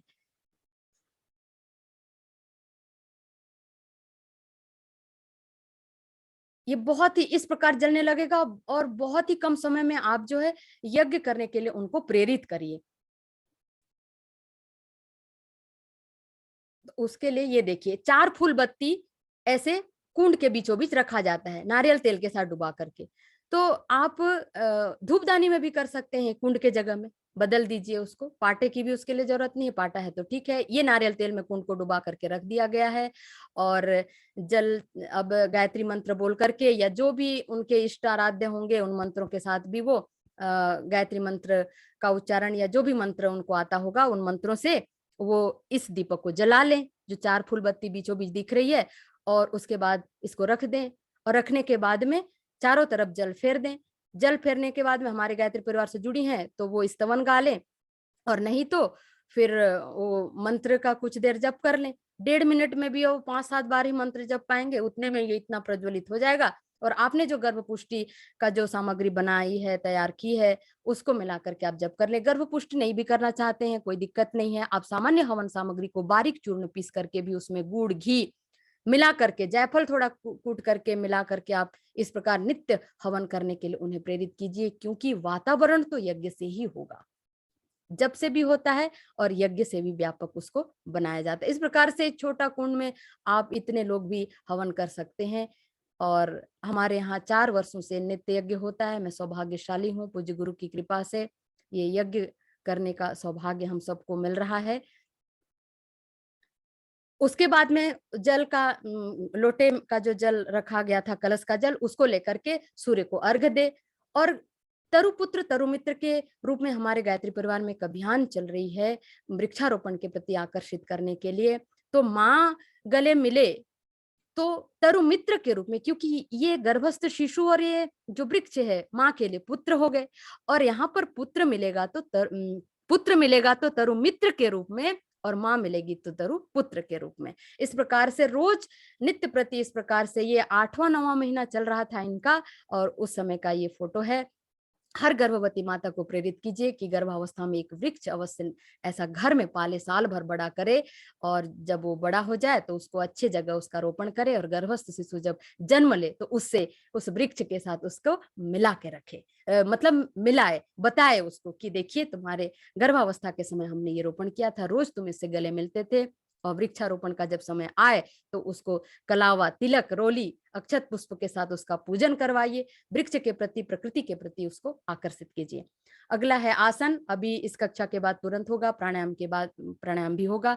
उसके बाद जब गर्भवती माता बहुत सुबह से उठी होती है तो 9 बजे तक तो आसन प्राणायाम ध्यान करते तक उनको 9 बज जाएगा, तब तक वो बहुत भूखी रहेगी। इतने देर तक वो भूखे रहना अच्छा नहीं है। उसके लिए ये जो 3 नाश्ता दिख रहा है यहाँ पर, ड्राई फ्रूट्स, मतलब ये बादाम है, अखरोट है, छुहारा, तो ये जो है ब्रश के बाद में बिना नहाए भी माँ सूक्ष्म नाश्ता के रूप में लेकर के रखे, उसके बाद स्नान करे और स्नान के बाद में पूजा पाठ योग प्राणायाम करने के बाद फिर इस प्रकार के हैवी नाश्ता करे। तो क्या कर सकती है, वो अंकुरित ले तो बाकी चीजें ना ले, इस प्रकार से बदल बदल करके, क्योंकि अंकुरित अनाज भी है, फल है, सब्जी है, औषधि है, सस्ता भी है, सुपाच्य है, स्वदेशी है, इसलिए इसके बारे में थोड़ा उन्हें बताइए, बीच बीच में उनको लेना चाहिए। और जैसे कि गर्भावस्था में खून की कमी हो जाती है तो ये हमारे ब्लड के साथ इसका मतलब ब्लड के साथ ये मिलता है, ग्रीन ब्लड के नाम से, है ना। तो इसलिए इसका भी बीच बीच में माँ सेवन करे और इसके 1 घंटे आगे पीछे कुछ भी ना ले। और उसके बाद में बदल बदल करके दूसरे नाश्ते भी माँ ले सकती है, कभी पोहा भी ले ले, कभी इडली ले ले, जो भी मतलब कम तेल से बना हुआ ऐसा चीज मान ले और पौष्टिकता पे ज्यादा ध्यान दे, फल ले ले इस प्रकार से। और उसके बाद में फिर संगीत सुनते हुए दिव्य वातावरण में, या प्रवचन भी हो सकता है, ऐसा सुनते हुए माँ जो है घर का काम करे। और घर के काम में बहुत सारे हो सकते हैं, जैसे कि अगर भोजन बनाने का हो तो भोजन बना ले, झाड़ू पोछा करना हो तो झाड़ू पोछा कर ले, तो बहुत सारे काम वो संगीत के साथ कर सकती है। और भोजन भी बदल बदल कर, दालों का उपयोग, दालों का ही होना चाहिए, लेकिन कल इसके बारे में बड़ा विस्तार होगा, इसलिए हम यहाँ पर बड़ा ज्यादा विस्तार नहीं करेंगे। और रोज दिन दोपहर के भोजन में पत्तेदार सब्जियों का समावेश होना चाहिए। और वो जो भी अनाज माँ खा रही है, अभी हमने बताया था कि केमिकल टॉक्सिन्स के रूप में भी एपिजेनेटिक प्रभावित होता है, तो इसलिए उसको अच्छे सिग्नल्स हम कैसे दे सके। तो अगर हमारे पास बाड़ी है, हमारे पास में जगह थोड़ा है, तो बिना रासायनिक खाद वाला भी हम कुछ सब्जी भाजी उगा सकते हैं, तो उसके लिए गर्भवतियों को प्रेरित करें और हम स्वयं प्रेरित हों। सात्विक भोजन के लिए भी और राजसिक भोजन के लिए भी, तामसिक भोजन के लिए भी कल इस पर भी आपको विस्तार से चर्चा करके बताई जाएगी। और जब भोजन पक जाए तो भोजन पकने के बाद में इस प्रकार 3x3 के तांबे का जो बर्तन होता है उसको चूल्हे पे रख करके, गैस के ऊपर में रख करके इन 5 मंत्रों से भगवान को भोग लगा करके भोजन सबको अनुप्राणित अन्न से अन्न खिलाया जाए। क्योंकि अभी पितृ पक्ष चल रहा है, तो पितरों को अभी 15 दिन ही केवल खीर पूड़ी खिलाने से पितृ लोग जो है संतुष्ट नहीं होते, और उनको ज्यादा ही आप उनका आशीर्वाद चाहते हैं या बनाए रखना चाहते हैं, तो नित्य प्रति उन्हें भोग लगाने के लिए समझाए। और अंतिम जो आहुति है भूतेभ्य नमः, ये हमारे पितरों के लिए ही होता है, तो उससे संबंधित भी आप उनको जानकारी दे सकते हैं, उसके लिए किताब भी है। आप नित्य बलिवेश्व करेंगी बहनों तो क्या होगा, ये आप गर्भवती बहनों को बताइए। क्या होगा, ब्रह्म ज्ञान एवं आत्मज्ञान की प्रेरणा मिलेगी, किसको, शिशु को, आपको भी। और दूसरा, देवत्व के अनुरूप गुण कर्म स्वभाव का विकास होगा। और क्या होगा, पिछड़ों के प्रति सहायता का भाव जागेगा, मानवीय गरिमा के अनुरूप उसका जीवन शैली होगा, और जीवधारियों के प्रति सद्भावना पूर्वक व्यवहार कर सकेगा। ये सारी चीजें हैं। रोटी को पिए, पानी को खाएं, चबा चबा कर खाने की प्रेरणा यहाँ पर है। लार के साथ में भोजन को चबा चबा कर लार के साथ जाना चाहिए, उससे पाचन अच्छा होता है। हमने कहा ना HCl बनता रहता है, और जब हम बिना चबाए गटक जाते हैं तो लार नहीं जा पाता, क्षारी चीज नहीं जा पाती, तो एसिडिटी बढ़ने लगती है। इसलिए लार के साथ जब चबा चबा कर हम खाएंगे तो एसिडिटी नहीं बनेगी। पानी हमेशा बैठकर धीरे धीरे चूस चूस कर पिए। भोजन के आधे घंटे पहले, भोजन के आधे घंटे बाद पानी पीना चाहिए। बीच में अगर भोजन करते समय अटक गए तो 1 आध घुट ले लीजिए, अन्यथा ना पिए। बहुत ठंडा पानी नहीं पीना चाहिए। अच्छा, छाछ के बारे में बता दूं कि 3 चीजें हैं, दूध, दही और छाछ। दही जो है प्रातः काल भी सेवन कर सकते हैं और दोपहर भोजन के साथ भी सेवन कर सकते हैं, लेकिन छाछ को दोपहर भोजन के 1 घंटे बाद पानी न पी करके इसी का सेवन करें, बेहतर होता है। आयुर्वेद हमारा यही बताता है। और रात को जो दूध जो है वो रात को पीना चाहिए, भोजन के आधे या 1 घंटे बाद में पानी के स्थान पर दूध पीना चाहिए। क्यों? क्योंकि ये जो छाछ है, ये जो दूध है, ये जो दही है, इनको जो पचाने वाले जो एंजाइम होते हैं वो इसी समय सक्रिय होते हैं। आप कहेंगे वो तो कभी भी खा लेते हैं, दिन में 4 बार दूध भी पच जाता है, दिन में दो बार भी दूध दही पच जाता है। जी, पचा तो लेते हैं, लेकिन एक समय बाद शरीर जवाब भी तो दे देता है। इसलिए बेमेल आहार से भी हमें बचें। और किस चीज को किस समय खाना, देखिए यज्ञ का विज्ञान होता है, विचारों का विज्ञान होता है, वैसे ही शरीर का भी अपना विज्ञान होता है साहब, उसके लिए भी हमको समझने की आवश्यकता है। तो कल दीदी और अच्छे से आपको समझाएंगी, जो दिख रहा था सामने इसलिए बताया। फिर उसके बाद दोपहर का विश्राम कर लीजिए, और इस विश्राम के समय में गर्भ संवाद पे भी आपकी कक्षा होने वाली है। 10-10 संवाद ऐसे हैं, क्या क्या कर सकते हैं आप, किसके लिए कहाँ सुविधाजनक हो सकती है, जो नौकरी पेशे वाले हैं, जो घर में रहती हैं, जो काम करने वाली हैं, सबके लिए उसका समाधान कल बताया जाएगा। तो इस पर आपको केवल समय बता रहे, इस समय कर सकते हैं, समय को बांटा जा रहा है दिनचर्या को, कि हम कब कब ये सब करें। उसके बाद थोड़ा सा विश्राम कीजिए। ऐसा नहीं, गर्भावस्था कोई बीमारी नहीं है, इसीलिए गर्भवतियों को समझाइए कि आप 3-3 घंटा ना सोएं, नहीं तो बच्चा जो है लीजी पैदा होगा, आलस से उसके अंदर आ जाएगा। इसलिए 1 घंटा जागृत अवस्था में रहें, सामान्य विश्राम करें। उसके बाद उठने के बाद इस प्रकार सलाद का सेवन करें। सलाद तो भोजन के साथ भी कल आपको बताई जाएगी।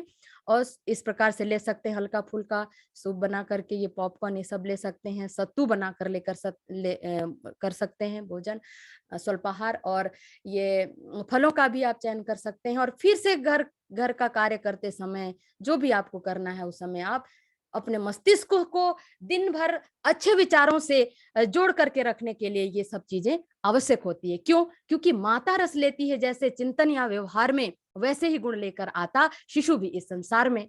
ये देख लीजिए, ऐसा आप हैं तो ऐसे निकलेगा बच्चा भी, वही संस्कार लेकर के आएगा। ये बताएं हम माताओं को।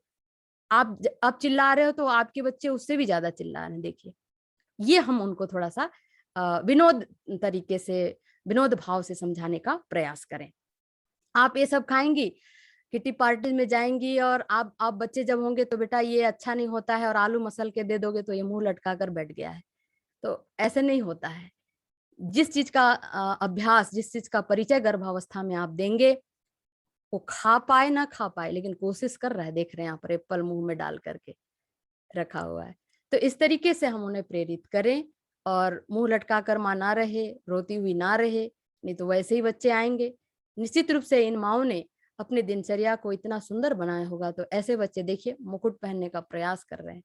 तो इसी तरीके से हमारी दिनचर्या का समय होना चाहिए। संध्याकालीन नाद योग की साधना होती है। गर्भवती बहनों को नाद योग कहाँ मिलेगा, इसका लिंक जरूर दीजिए आप। तो समय बता दीजिए। 6 से 6:30 का समय शांति कुंज में भी होता है, लेकिन इनका समय मैच नहीं भी कर सकता, तो उसके लिए एक समय बता दीजिए कि जब भी आप संध्या वंदन करते हैं, ऐसे समय में बैठ जाएं और डाउनलोड कर लीजिए, मोबाइल से आप सुन सकते हो। रात्रिकालीन भोजन हल्का फुल्का होना चाहिए। हल्का फुल्का भोजन, बहुत ज्यादा भरा भरा ऐसा हैवी नहीं होना चाहिए। और बीच बीच में खीर भी हम दे सकते हैं। और उसके बाद में सोने के पूर्व जो है स्वाध्याय करना चाहिए। क्यों? क्योंकि आत्मा का नेत्र है ज्ञान। मनुष्य का सबसे बड़ा शत्रु अज्ञान है। और न ही ज्ञानेन सदृशम पवित्रमिह विद्यते, क्योंकि इस संसार में, इस धरती में पवित्र करने वाली ज्ञान के समान और कोई दूसरी वस्तु नहीं है। ज्ञानी ही सर्वत्र पूजनीय होते हैं। इसलिए शिशु के भीतर पढ़ने की और ज्ञान अध्ययन करने की, ज्ञानार्जन की क्षमता या गुणों का विकास करना है, तो माँ को पढ़ना पड़ेगा। तो माँ जो है, पहले तो ये अवगणित संस्कारण पीढ़ी को पूरा पढ़े, इसके लिए हम इस किताब को देने की व्यवस्था बनाएं। मानवीय चेतना का परिष्कार संस्कारों से होता है, इसकी जानकारी दें। माता ही बच्चों को सुसंस्कारी बनाती है, इन किताबों का परिचय कराएं। और भावी पीढ़ी हमारी भावी पीढ़ी और उसका नवनिर्माण, ये जो 63 नंबर वांग में है, इसका भी आप परिचय दीजिए। ब्रह्मचर्य जीवन की अनिवार्य आवश्यकता, ये किताब गर्भवतियों को जरूर इसका परिचय कराइए, क्योंकि उनके गर्भावस्था में ब्रह्मचर्य का वो पालन करेंगी तो निश्चित रूप से जो शिशु जन्म लेंगे वो जो है चरित्रवान होंगे। फिर इस प्रकार से अलग अलग आप साहित्य का परिचय दे सकते हैं। रात्रिकालीन हल्दी दूध का सेवन करके फिर रात्रिकालीन तत्वबोध की साधना। तत्वबोध की साधना जो है इस भाव से गर्भवती माता करे कि जो सुबह उन्होंने आत्मबोध की साधना के समय दिनचर्या बनाई थी कि दिन भर, आज का जो दिन भर का समय है उसे मैं अधिक से अधिक इसका उपयोग करूंगी। अब यहाँ पर उसे निरीक्षण करना है, आत्मनिरीक्षण, आत्म समीक्षा कि वास्तव में मैं जितना संकल्प ली थी उतना कर पाई क्या, और नहीं कर पाई, या जितना प्रतिशत कर पाई वो सच्चे मन से उसका निरीक्षण करे और कहे कि हे परमात्मा, मैं 100% का संकल्प तो ली थी पर मैं 70% कर पाई और 30% मुझसे नहीं हो पाया, उसके लिए क्षमा प्रार्थी हूँ। कल मैं उसे भी पूरा करने का प्रयास करूंगी। और इस प्रकार से अच्छा बुरा सब कुछ भगवान के चरणों में सौंप करके गहरी निद्रा में माँ बाएं तरफ करवट लेकर के पूर्व दिशा की ओर सिर रख करके सो जाए। दिशा का भी अपना बड़ा महत्व होता है, कहीं भी नहीं रखना चाहिए। अगर किसी को पता ना हो तो एक बार आप इसे बता सकते हैं, अन्यथा अधिकांश लोग जानते हैं। तो हमने क्या सीखा, इसको जरूर रिपीट कीजिए। मैं आपसे भी कहती हूँ कि जितना भी हम दिनचर्या की बातें कर रहे हैं, ये इन सफल जीवन के 4 सूत्रों के इर्द गिर्द ही घूमते हैं। साधना, स्वाध्याय, संयम, सेवा। स्वाध्याय स्वयं के अध्ययन के लिए क्या करें, चिंतन मनन करें, गीत संवाद जो भी करना है, प्रवचन है, सब इस स्वाध्याय के अंदर घुसा हुआ है। साधना में अपने इंद्रियों को, मन को, भावनाओं को अपने वश में करने के लिए क्या क्या तब साधना की जा सकती है, साधना के अंदर आता है। क्या क्या हम कंट्रोल, नियंत्रण में ले सकते हैं, अच्छा बनाने के लिए क्या क्या उपयोग करते, संयम में आ जाता है। और सेवा के सारे जो उपक्रम हैं, ये जो जितने भी उपक्रम दिख रहे हैं वो सब सेवा में आ जाते हैं। तो हम सेवा, साधना, स्वाध्याय, संयम, सेवा अपने जीवन में भी उतारें और बहनों को भी प्रेरित करें। धन्यवाद। केवल 1 मिनट का समय लूंगी, उसके बाद में मेरा पूरा हो गया कक्षा। एक चीज और मैं कहना चाहती हूँ कि जैसे गर्भवती माताएं जो होती हैं, अगर उनका विचार अच्छा है, मान लीजिए, तो निश्चित अगर उनका विचार अच्छा है तब तो ठीक है, घर का वातावरण अच्छा है, सास के साथ उसका अच्छा सामंजस्य, पति के साथ है, तब तो ठीक है। लेकिन यदि वो गर्भवती माता अच्छी है लेकिन पति के साथ उसका आपसे सामंजस्य नहीं है, या पति पीकर आते हैं, गलत व्यवहार करते हैं, या गाली गलौज करते हैं, या सासू माँ के साथ अच्छा नहीं है व्यवहार बनता किसी भी कारण, तो उन्हें उपेक्षा का भाव सीखना चाहिए। क्योंकि हमारा जो शास्त्र कहता है, व्यवहार में 4 चीजों का समावेश होना चाहिए। पहला है करुणा। किसी को भी गिरी हुई स्थिति में देखें तो उसके प्रति करुणा का भाव हमारे भीतर उभरनी चाहिए, पहला। दूसरा, प्रेम, मैत्री। मैत्री कहते हैं उसी को। तो मैत्री मतलब अपने जो हमारे जो मित्र हैं उनको देख करके, उनके कार्यों को देख करके जैसे हमारे भाव अच्छे बनने लगते हैं या उनको हम प्रोत्साहन करते हैं, तो वैसे ही जो हमारे आसपास रहते हैं या हमारे पास में रहते हैं उनके प्रति भी हमारा भाव होना चाहिए। और तीसरा है मुदिता, मतलब जिनको हम नहीं जानते उनके प्रति भी हमारे मन में ऐसे ही भाव आनी चाहिए। और अंतिम जिसके लिए मैं समझाने के लिए हो रही हूँ वो है उपेक्षा। कि जिस तरीके से रेडियो सेट जो है पूरे वातावरण में निहित अन्य अनेकों प्रकार के रेडियो तरंगे होने के बावजूद भी केवल अपने मतलब के तरंग से ही ट्यून हो जाता है, उसे वातावरण में बहुत सारी रेडियो तरंगे हैं लेकिन उससे वो अप्रभावित रहता है। बस वैसे ही गर्भवती माता को भी अपने मतलब की चीजों से ही मतलब रखना चाहिए। इसका मतलब यहाँ पर कदापि नहीं है कि किसी व्यक्ति की उपेक्षा करनी चाहिए, दुर्गुणों की उपेक्षा करने की बात मैं कह रही हूँ। कि उसके साथ अगर कोई उसको परेशान कर रहा है, बुरा व्यवहार कर रहा है, तो वो क्या करे, परिवार से तो अलग नहीं रह सकती, तो बस उन गुणों को ध्यान न दे, वो उन दुर्गुणों को ध्यान न दे वो। क्योंकि परमात्मा यदि ऐसी परिस्थितियां पैदा की हैं तो उसके समाधान के लिए भी ऐसा सर्किट फिट कर रखा है, बस इस्तेमाल करना हमारे हाथों में है। इसीलिए उपेक्षा करते आना चाहिए और अपने मतलब की ट्यून से ही उसको ट्यूनिंग बिठानी चाहिए। तो इसलिए बहुत बहुत धन्यवाद। थोड़ा सा कक्षा लंबा हो गया पर हम सब धैर्य बनाए रखें अगली कक्षा के लिए। बहुत बहुत धन्यवाद आप सबका। कुछ गलती हो तो मुझे क्षमा करेंगे और मेरा मार्गदर्शन करेंगे, क्योंकि मैं भी सीख रही हूँ और जितना मेरे पास था गुरुदेव का संदेश आप तक पहुंचाने का प्रयास किया। बहुत बहुत धन्यवाद आप सबका। ओम शांति। प्रणाम। बहुत सुंदर, बहुत बहुत धन्यवाद मीनाक्षी दीदी।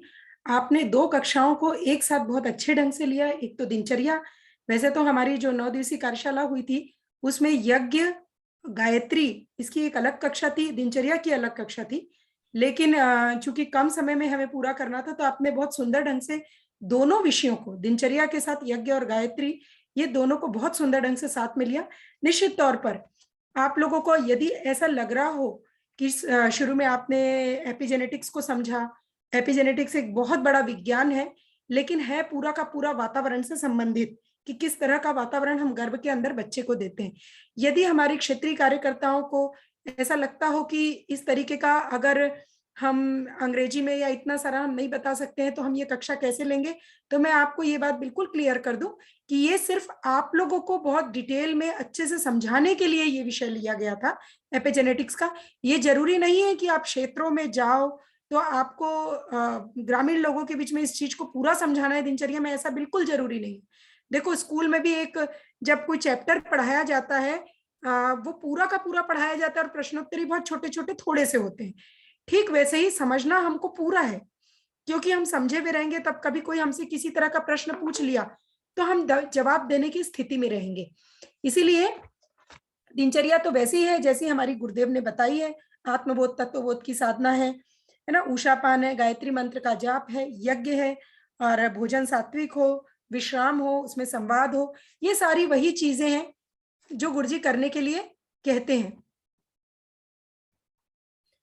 अब इसके साथ ही हम जो दूसरी कक्षा लेने वाले थे योग ध्यान प्राणायाम की, चूंकि ये कक्षा में समय लगना वाजिब था और समय काफी हो चुका है, इसलिए हम लोगों ने निर्णय लिया है कि योग ध्यान प्राणायाम की जो कक्षा है वो एक स्पेशल अलग से ही कक्षा रहेगी और इस सत्र के आखिरी दिन वो कक्षा रखी जाएगी और कल आहार के ऊपर कक्षा होगी, क्योंकि एक साथ दोनों कक्षाओं को इतना सब कुछ जान लेने के बाद दूसरी कक्षा सुनने की स्थिति कई बार नहीं रह पाती और योग ध्यान प्राणायाम भी बहुत महत्वपूर्ण क्लास है। इसलिए आज के लिए योग ध्यान की क्लास स्थगित की जाती है, उसे अगले दिन